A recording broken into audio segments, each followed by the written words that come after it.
bicara tentang eksploitasi di mana angkanya terus meningkat, tetapi pada intinya adalah benang merahnya selalu berujung pada kekerasan. Betul, dan Barreskrim Mabes Polri menangkap 3 orang pria yang diduga sebagai pelaku eksploitasi seksual melalui media sosial.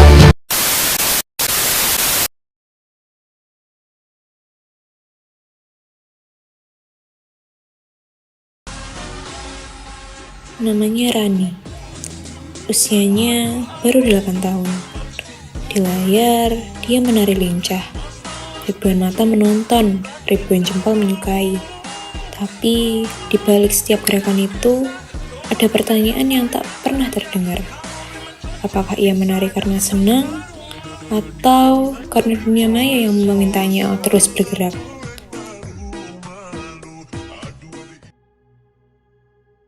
Rani tertawa kecil, menggulir ulang videonya yang viral. Komentar demi komentar muncul, emoji, pujian, dan godaan yang tak ia pahami.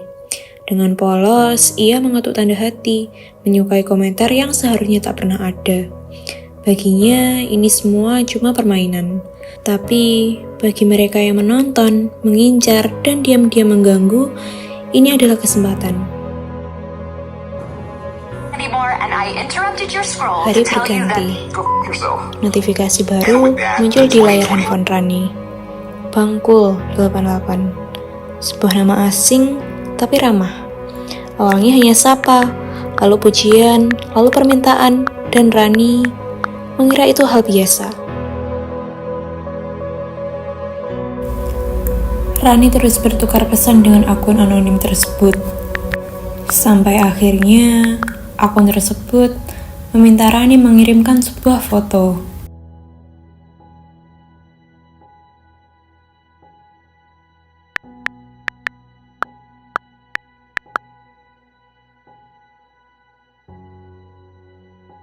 Rani bingung memilih foto di galerinya.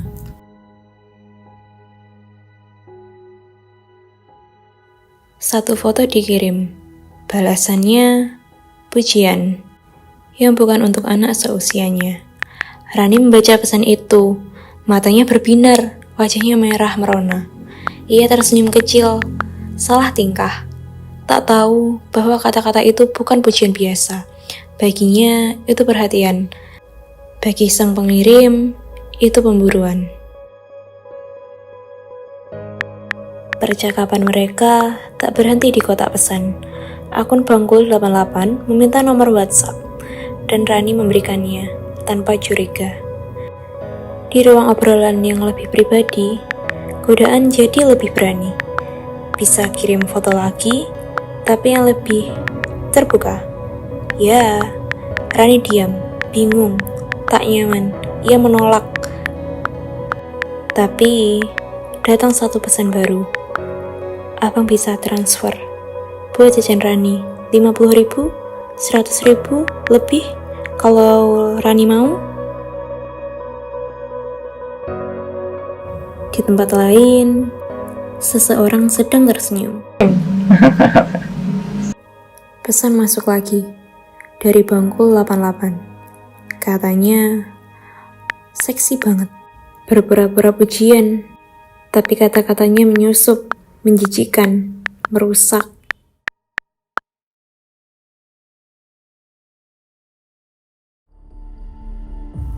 Malam datang. Rani tertidur. Tapi mimpinya tidak tenang. Dalam tidurnya, layar itu muncul lagi. Layar yang dulu dia senangi, kini berubah jadi ancaman. Bangkul 88 berdiri di depannya. Tak berkata apa-apa. Ia hanya menunjukkan ponsel. Dan di sana terpampang fotonya. Foto yang tak pernah ia ingin lihat lagi.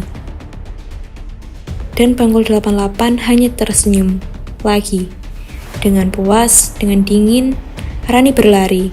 Sampai suara kakaknya memanggil pelan. Rani, kamu gak apa-apa? Gak apa-apa, Kak. Beneran gak apa-apa? Gak apa-apa, Kak. Yaudah, lanjut tidur lagi ya. Iya.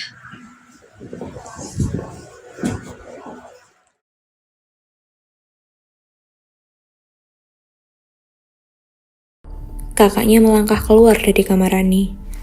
Tapi tiba-tiba ia berhenti. Matanya tertuju pada ponsel Rani yang bergetar dan layar menyala, menampilkan notifikasi pesan masuk. Dengan rasa penasaran yang berat, ia membuka pesan itu. Terpampang jelas di layar dari akun Bangkul 88. Sebuah permintaan yang membuat dadanya sesak. Jantung kakaknya berdebar kencang. Ia tak menyangka Rani menerima pesan seperti itu. Rasa kaget dan khawatir menguasai dirinya. Tanpa berkata apa-apa, berjalan meninggalkan kamar.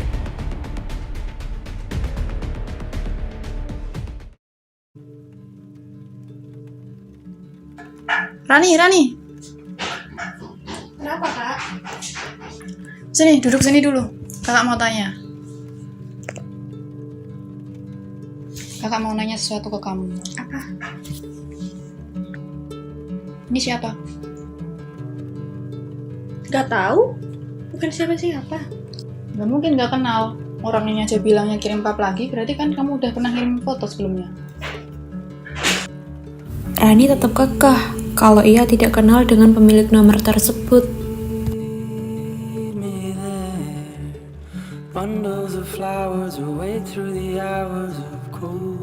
Siang hari di kampus, Syafa, kakak dari Rani, berjalan menuju tempat Tio, duduk di sebuah ruangan terbuka.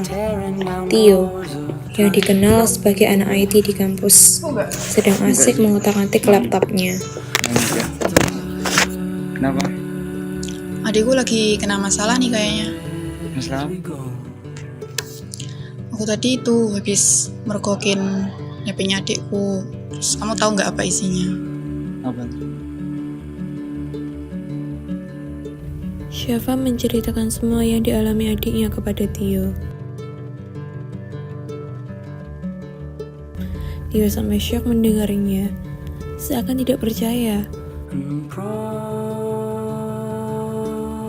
Syafa terus memastikan Tio, lalu ia meminta bantuan kepada Tio untuk melacak sang pelaku.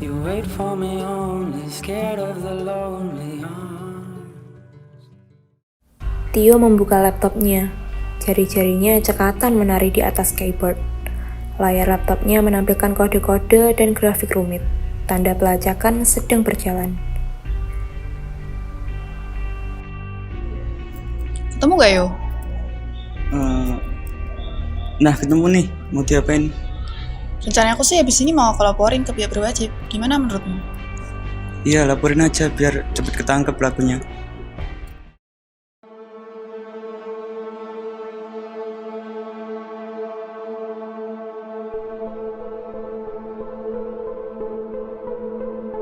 Keesokan harinya, dalam situasi yang cukup sunyi, Syafa dan juga Tio, mereka berdua berjalan menuju ruangan seorang petugas kepolisian.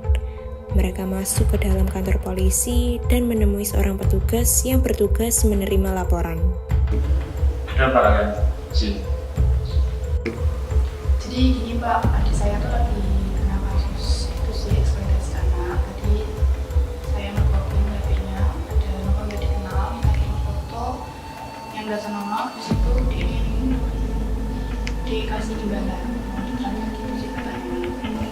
Untuk pelakunya sudah diketahui apa belum? Atau ada yang lain? Saya tidak menunggu videonya Pak.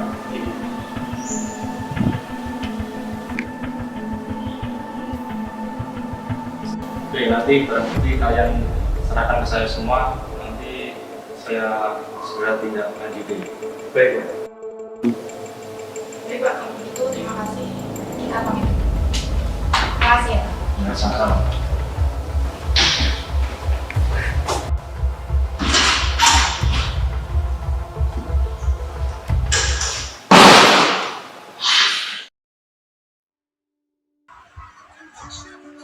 Rani? Iya. Kamu ikut kakak ke psikiater ya? Kenapa? Ya kamu perlu dibawa ke sana kan? Aku nggak kenapa-napa Kak. Udah ikut aja ya, biar kamu jadi lebih baik. Aku nggak kenapa-napa. Udah ikut aja ya. Terserah Kakak deh.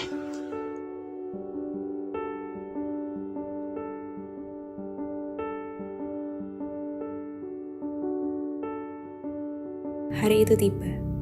Rani mau dibawa ke psikiater.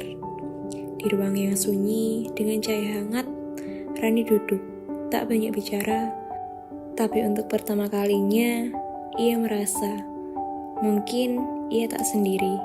Syafa tahu ini belum selesai, tapi ia percaya luka bisa dirawat, rasa takut bisa dipeluk. Dan Rani, anak kecil yang dulu hanya ingin menari, kini sedang belajar berdiri lagi. Bangkul 88 masih duduk di balik layar, menikmati hasil kejahatannya. Tertawa kecil, merasa tak tersentuh. Foto-foto itu ia buka satu persatu, seolah dunia ada dalam genggamannya.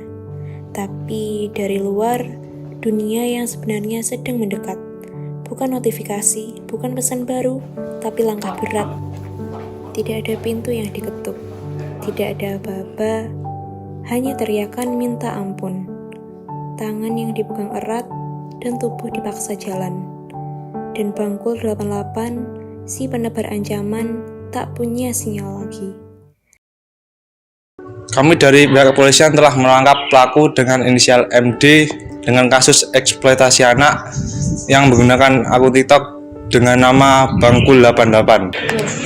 Kami segera menindaklanjuti pelaku tersebut.